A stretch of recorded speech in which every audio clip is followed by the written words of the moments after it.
Halo mahasiswa keperawatan, perkenankanlah pada kesempatan berbahagia ini saya akan berbagi ilmu menyampaikan materi tentang manajemen keperawatan. Kebetulan saya adalah salah satu pengajar di mata kuliah manajemen keperawatan. Semoga dalam keadaan pandemi ini mahasiswa-mahasiswa S1 Keperawatan IK Baktiwetan dimanapun Anda berada selalu sehat, selalu ingin antusias dalam pembelajaran. Pada kesempatan berbahagia ini saya akan menyampaikan tentang materi perkuliahan tentang bagaimana manajemen konflik. Manajemen konflik ini terjadi Saja kita mulai perkuliahan di kesempatan ini dengan materi manajemen konflik dalam keperawatan. Teman-teman mahasiswa dimanapun Anda berada, di kesempatan ini saya akan menyampaikan tentang bagaimana kita sebagai seorang nurse melakukan manajemen konflik dalam keperawatan. Perlu saya sampaikan bahwa konflik itu bisa terjadi dimanapun, baik dalam kehidupan sehari-hari maupun konflik dalam hal keperawatan. Di kesempatan ini saya akan membahas tentang bagaimana kita seorang nurse melakukan manajemen konflik yang terjadi di masing-masing keperawatan atau di masing-masing ruangan keperawatan.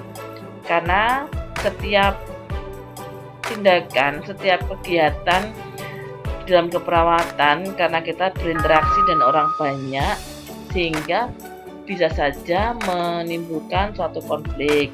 Sehingga di sini kita belajar tentang bagaimana seorang nurse dalam melakukan manajemen konflik. Perlu saya sampaikan definisi konflik. Secara harfiah, secara artian bahwa konflik itu adalah masalah internal dan eksternal yang terjadi sebagai akibat dari perbedaan pendapat, nilai, keyakinan dari orang ataupun lebih. Jadi konflik itu merupakan suatu permasalahan baik itu internal maupun eksternal yang terjadi akibat dari perbedaan pendapat, nilai, keyakinan dari dua orang atau lebih. Jadi biasanya kalau kita berada di suatu komunitas ataupun pertemanan dengan lebih dari dua orang, pastilah terjadi perbedaan prinsip, perbedaan keyakinan, sehingga dari perbedaan yang ada bisa saja menimbulkan suatu konflik. Dengan konflik itu hidup akan lebih hidup. Jadi dengan konflik itu hidup akan lebih hidup, sebagai tanda kita hidup tidak mati. Setiap manusia yang sehat, yang diberi kesehatan, yang masih hidup, pastilah terjadi berbagai macam konflik. Jadi tidak ada manusia yang tidak punya masalah ya. Jadi meskipun kecil, besar, tetap terjadi konflik di masing-masing individu, terutama jika kita berinteraksi dengan orang lain, minimal dua orang. Sumber konflik sekarang. Sumber konflik itu biasanya dimulai dari kekuasaan, komunikasi, ketersediaan sarana, kompetisi, dan personality, peran yang membingungkan, tujuan seseorang dan organisasi. Biasanya konflik itu akan muncul di area-area ini: kekuasaan, komunikasi yang tidak baik itu bisa juga menimbulkan konflik. Contoh biasanya kalau dosennya menyampaikan suatu informasi kepada salah satu mahasiswa, biasanya apa yang disampaikan oleh mahasiswa dari dosennya itu kadang penerimaan seseorang berbeda, sehingga bisa juga menimbulkan suatu konflik. Di kelas misalnya, teman-teman sekelas ini kan berbagai macam karakter, berbagai macam keinginan, sehingga pasti di masing-masing kelas pasti juga muncul konflik. Tapi diharapkan dari konflik-konflik yang sudah ada tidak boleh menimbulkan perpecahan. Tapi dengan kebersamaan kita harus menghilangkan konflik yang terjadi demi suatu kebersamaan. Ya, jadi saya rasa bahwa di semua kegiatan di kelas pasti ada hal-hal yang memicu konflik.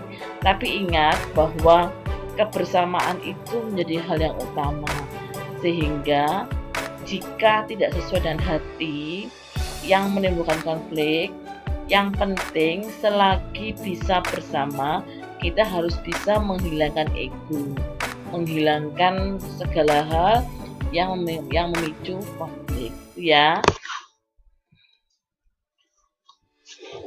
Berbagai macam jenis konflik. Jadi berbagai macam jenis konflik. Yang pertama yaitu konflik intra-individu. Jadi jenis-jenis konflik yang pertama itu adalah konflik intra-individu. Konflik intra-individu adalah konflik yang dihadapi atau dialami oleh individu dengan dirinya sendiri. Jadi namanya konflik intra-individu. Konflik yang terjadi atau yang dialami seseorang dengan dirinya sendiri. Misalnya berbagai macam keinginan, biasanya terjadi pro dan kontra dalam hati individu, sehingga akan menimbulkan konflik batin dengan dirinya sendiri. Ya. Kemudian yang kedua, konflik antar individu. Konflik yang terjadi antara individu. Jadi konflik yang terjadi antara individu yang berada dalam satu kelompok atau individu yang berada di kelompok yang berbeda. Contohnya misalnya di sini di kelas. Saya rasa di angkatan 2017 ini pasti ada gap, pasti ada kelompok-kelompok, sehingga menimbulkan suatu konflik. Mungkin di awal-awal perkuliahan di semester awal belum terlihat, tapi dengan berjalannya waktu terjadi clash antara individu dan yang lainnya, sehingga memicu suatu konflik. Contohnya si A dan si B, karena tidak sesuai dengan hati antara A dan B, sehingga terjadi konflik. Tapi saya harapkan meskipun kita berbeda-beda keinginan, berbeda-beda keyakinan, tapi jika untuk kebersamaan, berbagai macam konflik harus kita hilangkan demi suatu kesepakatan, demi suatu kebersamaan. Ya, harus solid, harus kompak. Di kelas ini juga harus kompak, harus solid, saling mengingatkan. Temennya yang tidak rajin ya diingatkan, yang rajin harus mengingatkan yang tidak rajin, yang nggak rajin nggak boleh tersinggung karena diingatkan oleh temannya. Ya, konflik antar kelompok, konflik yang bersifat kolektif antara satu kelompok dengan kelompok yang lainnya. Jadi konflik antar kelompok. Mungkin di kelas ini, komunitas kelas angkatan 2017 itu terjadi atau dibagi menjadi beberapa gap kelompok. Ya, jadi gapnya si A, gapnya si B, gap si C itu biasanya ada konflik-konflik. Biasanya yang si A ini yang mempunyai keinginan sama, saya nggak sama dengan keinginan si B, sehingga muncul suatu konflik. Ya, ini sering terjadi. Jadi saya juga pernah seperti di usia-usia Anda. Saya juga pernah remaja ya, pernah muda ya. Jadi pasti ada keras hati, tidak nyaman, tidak enak dengan sesama teman, dengan kelompok-kelompok, itu pasti terjadi. Tinggal bagaimana seseorang, bagaimana individu mengatasi atau menyikapi suatu konflik. Ya, jadi bagaimana seseorang individu dalam menyelesaikan konfliknya. Sekarang proses konflik. Proses konflik itu bisa konflik latin. Konflik latin itu terjadi secara terus-menerus dan kadang tidak nampak secara nyata.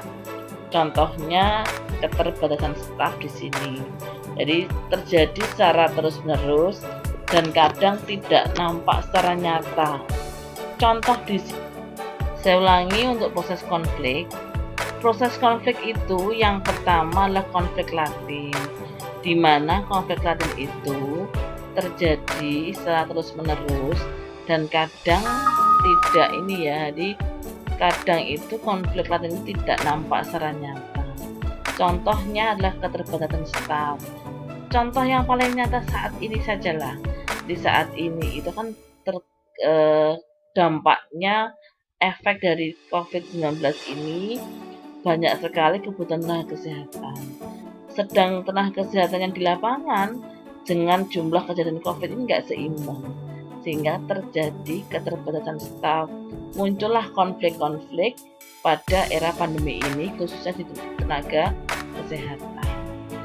Konflik yang dirasakan, konflik yang terjadi karena adanya sesuatu yang dirasakan sebagai ancaman, ketakutan, ketidakpercayaan, dan marah. Konflik ini dipandang sebagai suatu ancaman atau masalah terhadap keberadaannya. Jadi di era-era pandemi ini, hal ini khususnya di tenaga kesehatan ini muncul komplikasi terkait dengan konflik. Baik itu konflik latin, konflik yang dirasakan, ataupun di konflik yang nampak. Konflik yang nampak itu adalah konflik yang sengaja dimunculkan untuk dicari solusinya. Tindakan yang dilakukan untuk mencari solusi dari konflik diantaranya menghindar kompetisi dan juga debat. Itu adalah beberapa solusi dalam mengatasi konflik yang nampak. Ya. Kemudian kita masuk ke slide berikutnya. Resolusi konflik. Resolusi konflik, prinsip dari penyelesaian konflik ini adalah win-win solution. Penyelesaian masalah dengan cara memuaskan semua orang yang terlibat. Jadi kalau ada suatu konflik, kita harus mencari atau membuat formulasi bagaimana kita membuat formulasi dan win-win solution.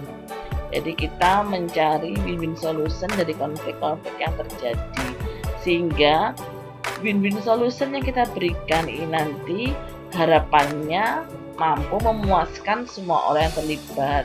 Apa yang kita berikan, apa yang menjadi solusi ini nanti bisa meredam atau bisa memuaskan dari orang-orang yang terlibat.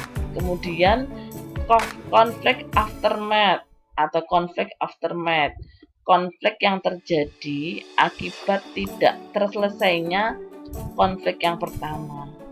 Konflik ini menjadi masalah besar jika tidak segera diatasi atau dikurangi, sehingga bisa menjadi penyebab dari konflik yang pertama. Ini konflik aftermath, ya. Jadi memang konflik itu complicated, berbagai macam permasalahan pada konflik. Langkah-langkah penyelesaian konflik.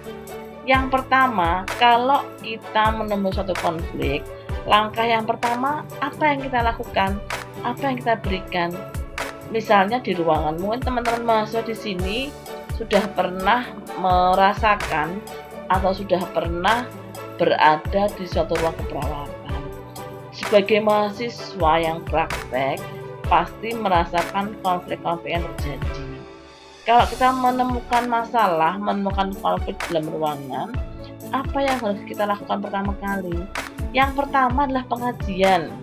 Di sini kita melakukan analisis situasi atau identifikasi jenis konflik. Kita mengidentifikasi jenis konflik yang ada, kemudian validasi fakta, dan siapa saja yang terlibat. Ini pada saat kita mengkaji atau pengajian pada suatu problem atau suatu konflik di suatu kelompok. Kemudian mematikan isu yang berkembang, menentukan prioritas masalah yang memerlukan penyelesaian. Setelah mematikan isu yang berkembang, kita menyusun suatu tujuan. Jadi jangan lupa menganalisa, mematikan isu, ya. Pada saat kita melakukan identifikasi, kita mengelola perasaan, hindari respon emosional. Intervensinya diyakinkan dapat diselesaikan dengan baik. Identifikasi hasil positif yang akan terjadi, ya.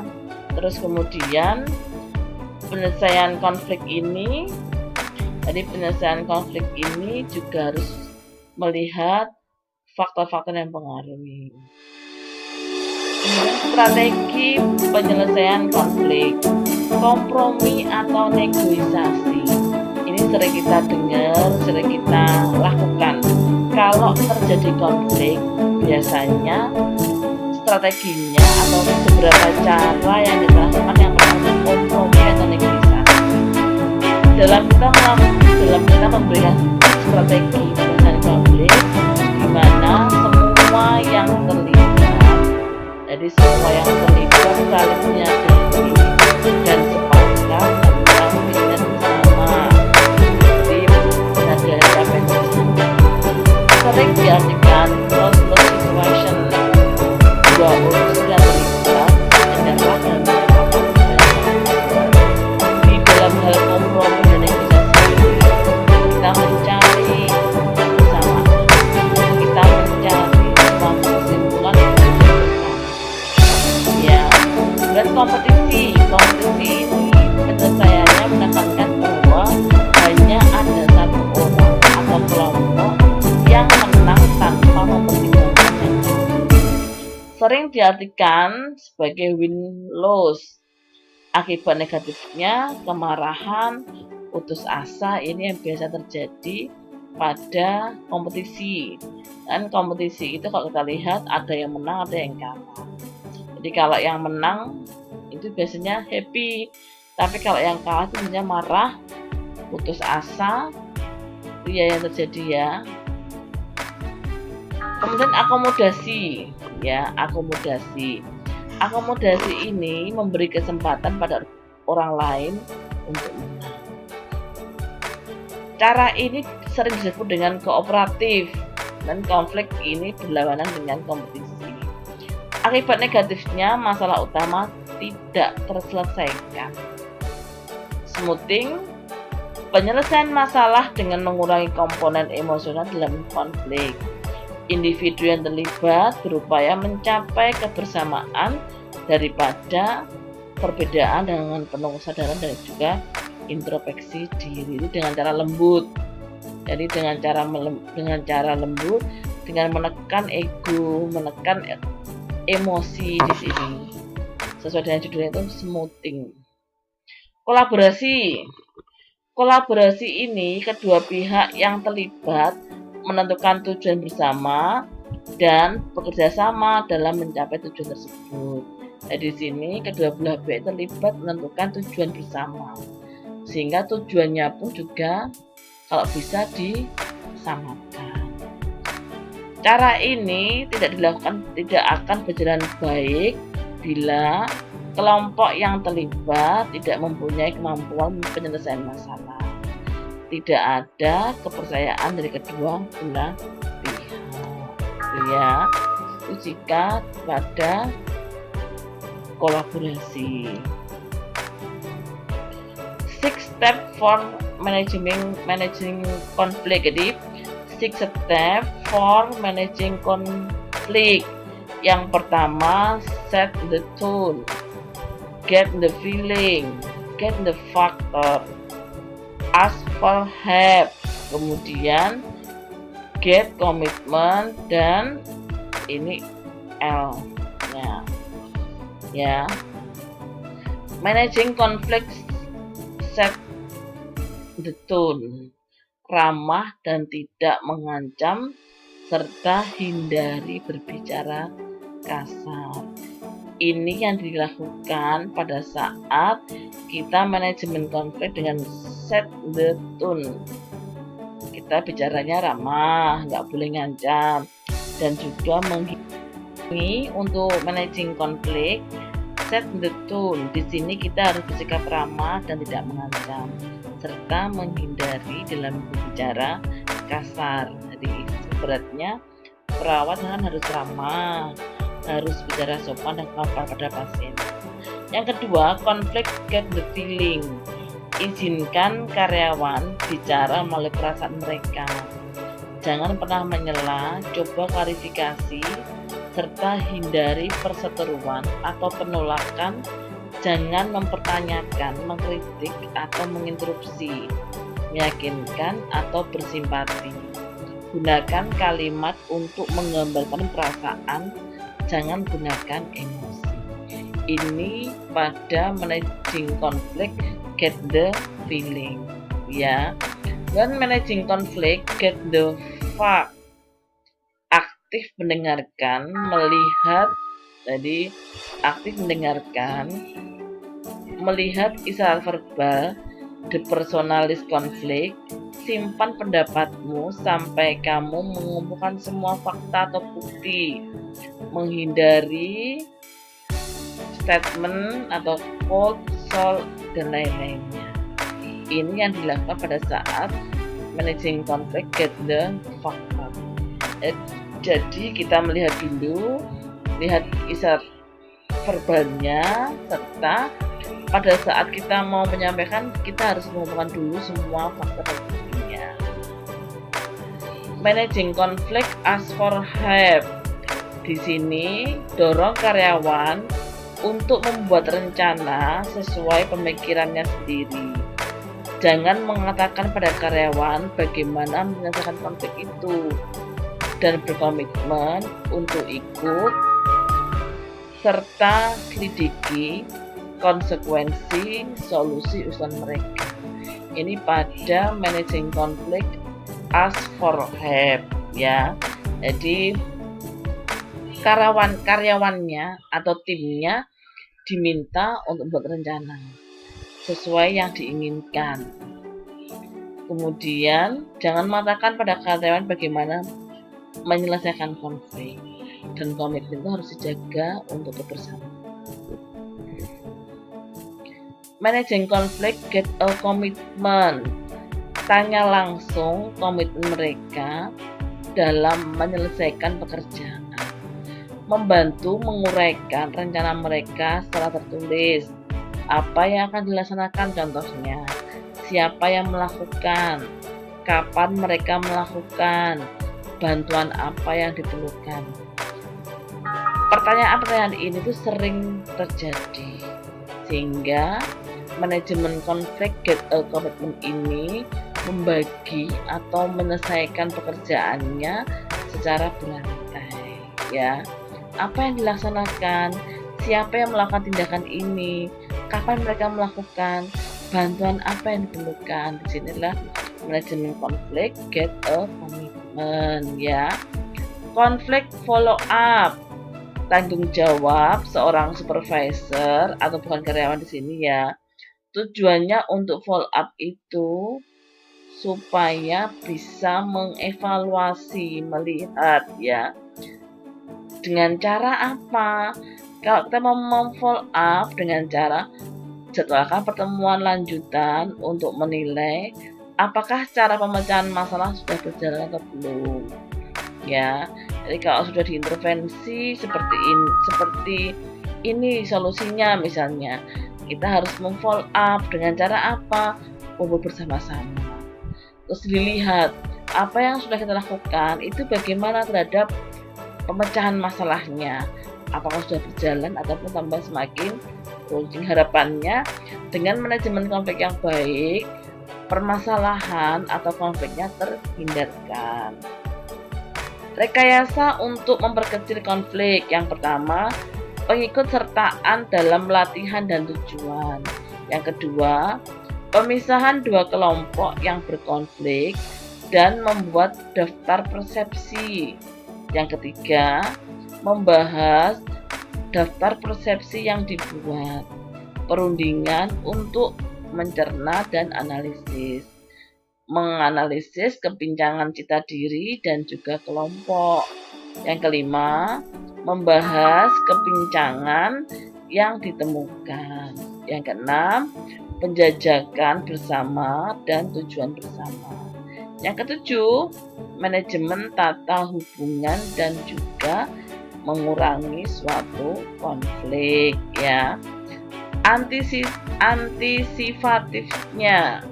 Antisipasinya dalam memperkecil konflik dan menambah komunikasi dengan cara menambah komunikasi dan memenuhi tujuan pemimpinnya, menetapkan kondisi organisasi dan merangsang kerjasama sehingga tidak terjadi atau tidak muncul suatu persaingan. Pengambilan keputusan dalam keperawatan. Nah, ini langsung masuk pada aplikasinya. Ya, pengambilan keputusan atau decision making adalah melakukan penilaian dan menjatuhkan pilihan. Keputusan ini diambil setelah melalui beberapa perhitungan dan pertimbangan alternatif.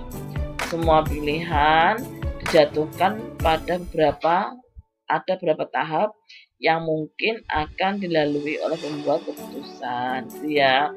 Mulai dari kita mengidentifikasi masalah sampai pengambilan keputusan untuk kebersamaan. Tahap pengambilan keputusan ini, ya, tadi saya sampaikan, yang pertama kita harus mengidentifikasi dulu, mengidentifikasi masalah yang terjadi. Setelah kita tahu masalahnya yang utama, baru kita menyusun suatu alternatif. Kemudian kita menganalisis alternatif serta mengambil keputusan yang terbaik dari hasil kesepakatan mufakat atau untuk kebersamaan. Merumuskan problem yang dihadapi di sini, ya. Jadi di sini merumuskan problem yang dihadapi, menganalisa problem tersebut, menetapkan sejumlah alternatif, mengevaluasi alternatif, memilih alternatif keputusan yang akan dilaksanakan. 7 langkah dalam proses pengambilan keputusan. Yang pertama, menerapkan tujuan dan juga sasaran. Sebelum memulai proses pengambilan keputusan, tujuan dan juga sasaran keputusan harus ditetapkan terlebih dahulu. Apabila hasil yang harus dicapai dan apa ukuran pencapaian tersebut, apa hasil yang harus dicapai dan apa ukuran pencapaian tersebut, itu pada saat kita menerapkan tujuan dan sasaran. Pada saat kita mengidentifikasi persoalan, kita lihat persoalan di sekitar pengambilan keputusan. Kita harus mengidentifikasi dan diberi batasan agar jelas tepat pada inti persoalan sehingga memerlukan upaya penggalian dan membangun alternatif serta menentukan alternatifnya seperti apa. Pada saat kita memilih alternatif, ya, jadi alternatif itu ada beberapa pilihan yang layak yang harus dipilih salah satu alternatif yang dianggap terbaik. Pemilihan alternatif harus dipertimbangkan ketersediaan sumber daya, keefektifan alternatif dalam memecahkan persoalan, kemampuan alternatif untuk mencapai tujuan dan sasaran, dan juga daya saing alternatif pada masa yang akan datang. Menerapkan keputusan. Keputusan yang diambil itu adalah keputusan yang baik, harus dilaksanakan sehingga keputusan itu baik tidaknya baru dapat dilihat dari pelaksanaan. ya. Pengambilan keputusan atau decision making, melakukan penilaian dan juga menjatuhkan pilihan. Pada saat kita melakukan pengambilan keputusan yang diambil, apa yang kita putuskan, apa yang kita pilih itu seyogyanya melalui beberapa perhitungan dan pertimbangan. Sebelum kita milih, dijatuhkan beberapa tahap yang mungkin akan dilalui oleh pembuat keputusan, meliputi identifikasi masalah utama, menyusun alternatif yang akan dipilih, dan juga pengambilan keputusan yang terbaik. Di sini faktor yang mempengaruhi pengambilan keputusan. Pendapatan lain yang menyatakan bahwa faktor-faktor yang mempengaruhi pengambilan keputusan adalah yang pertama adalah keadaan internal organisasi.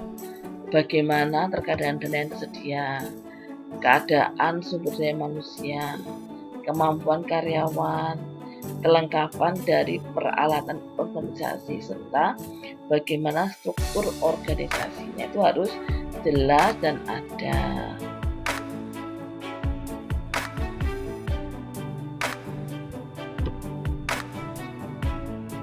Ya, itu faktor-faktor yang mempengaruhi pengambilan keputusan.